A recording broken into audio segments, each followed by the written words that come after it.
Welcome to Podnutz Daily, episode number 218. Hello, everyone. And hello to Daniel, our guest. That's Daniel Maloney from yourtechie.ca. What's going on, Daniel? Oh, not much, man. Not too much. Just enjoying a snowy Monday night. I kind of like it. Snowy Monday night. Now, where are you exactly in Canada? I am in Milford Bay, Ontario, which is a small little community right outside the community I live in is called Muskoka, and it's like cottage country of Canada for the most part. It's like the Hamptons to the United States. Nice. And it's like maybe an hour and a bit north of Toronto. Okay. So what is it, snowing out there, you said? Oh yeah, oy vey, it's crazy out here, man. It's slippery. Makes my job a little bit harder, that's for sure. Really? I love driving in the snow. We had a blizzard out here a couple of weeks ago, and I just got in my car and drove right out in there, having fun. And everybody's like going slow in front of me and stuff. I'm like, come on, man. You know. What do you consider a blizzard, though? Like two centimeters, 2 inches? No, come on. I mean, you're thinking of the people who are like in DC and more south than me. They freak. We're used to some snow. No, it was probably it was over a foot. Yeah. In December, we got over 48 inches of snow in 3 days. Wow. Yeah, it was a complete mess. Like they declared a state of emergency in the community that I live in because we're used to a lot of snow, but it came so much at once. Like the whole town was shut down. It was actually a little, it was spooky. Like transport trucks couldn't get anywhere. They were all over on the side of the road, and just a mess. Kind of fun though. Yeah, I think that would be fun. I love the snow. But so what happened? They had to wait for it to melt a little bit, and then they went out and just started salting roads and stuff.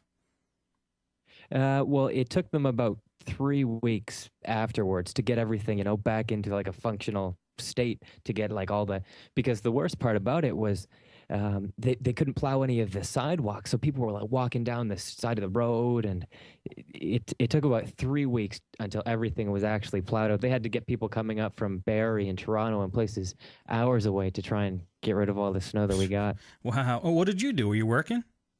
Yeah, I tried to drive around. Like, I mean, the two worst days I couldn't go anywhere. I was just, at home because nobody wanted their computer fixed anyways because they were all trying to deal with the snow and all that stuff too. So all right. Well, that's interesting. I would love that. That sounds pretty cool. All right, well, check it out. Before we start, let me make a couple announcements here. This is the last show we're going to do. If you guys are tuned into Ustream, this is the last show we're going to do on this Ustream channel. I'm setting up a website, I guess you could say, called Podnutz.tv, and that's where all the shows are going to be. I mean, if you guys have been watching like this show and Nuts at Night and some of the other shows, I have a separate log on for each of those. Forget it. It's all going to be in one place, Podnutz.tv. I put a little sample site up, but I'm going to dress it up a little bit. And that's where we're going to do all our live shows from now on. And I'm debating whether to put a Ustream chat in there or the Podnutz Lounge chat in there. Maybe I'll do both. So we could have a chat room in there. So that's that. Another thing I want to announce is Podnutz has an iPhone app. So if you go to the App Store and you type Podnutz, the iPhone app will come up. Nothing terribly fancy about this app. All it does is it plays... It has the latest shows in the RSS feed, so you don't have to like go through iTunes or anything. Just click the app, boom, the feed's right up there. Plus, there's a couple cool extras, like it's got some like Podnutz wallpaper for the iPhone. You could call the show, like you could call Podnutz Daily right from the app, which I think is cool. And it's got a couple other pretty cool things. It's not free; it's $2. So if you do consider buying it, consider this, the money you're spending, a donation to the show. If you ever wanted to know how to give back to the show, buy the iPhone app. The reason it costs money, I would have made it free, but I didn't make it. So this is how the developer of the app gets paid. Plus half goes to him and the other half goes to Podnutz. So I get basically $1 per download. So if you want to donate to the show and you have an iPhone, do it through getting the iPhone app. I think that's a good way to do it. Okay, Daniel, computer repair technician from yourtechie.ca.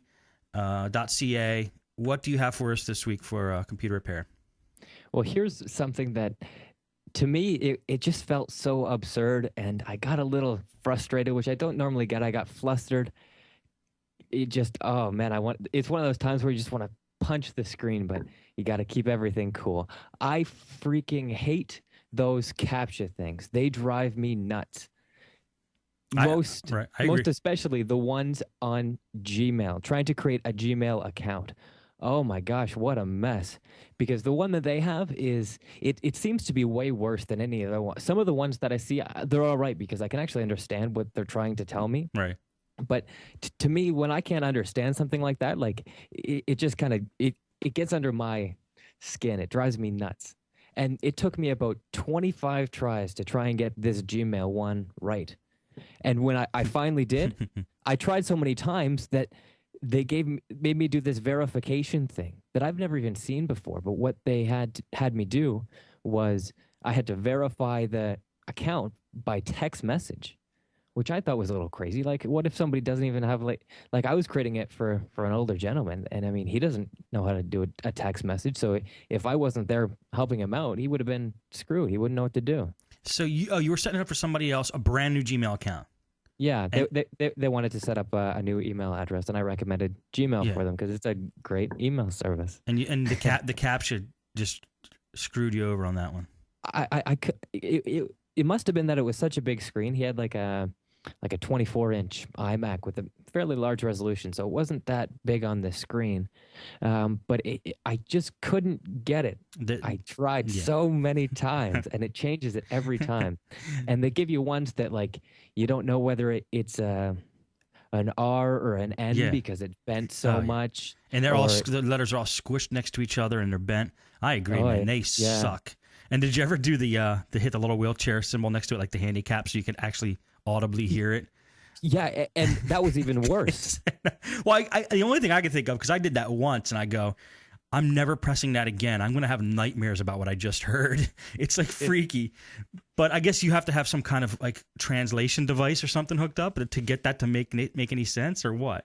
It wasn't audible. Like it's like you could hear some things. He would say like one, and then there would be all kinds. But you can hear him saying other stuff in the background. Yeah, it's freaky. And then you don't know if he's saying this part of the code and you just can't understand it, right. Or if it's just background noise. Right.